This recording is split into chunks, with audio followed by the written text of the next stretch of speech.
of when you hear the word slavery.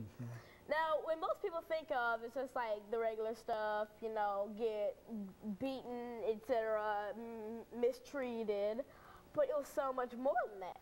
Now, if you've seen the movie Django Unchained, it goes in, it was staged 2 years before the Civil War, and it's talking about a much deeper, much more gruesome part of slavery where if you try to run away, your life was over.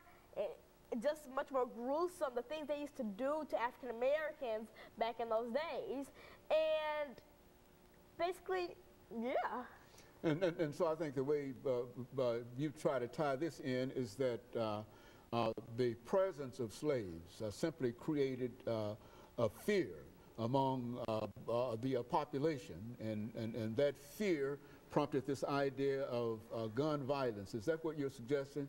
And that this fear that you want to illustrate through some of the slave revolts and whatever. I think that was your original idea and your original intention. Now, slave owners really got agitated when the Stono Rebellion in 1739 happened. The Stono Rebellion was the deadliest revolt in colonial America, and it takes place in Stono, South Carolina.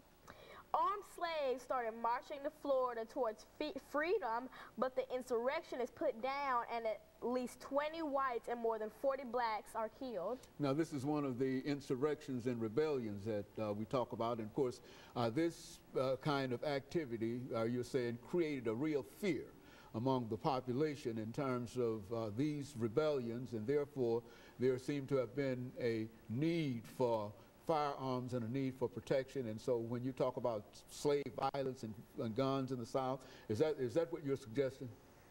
And basically, say you were a slave owner.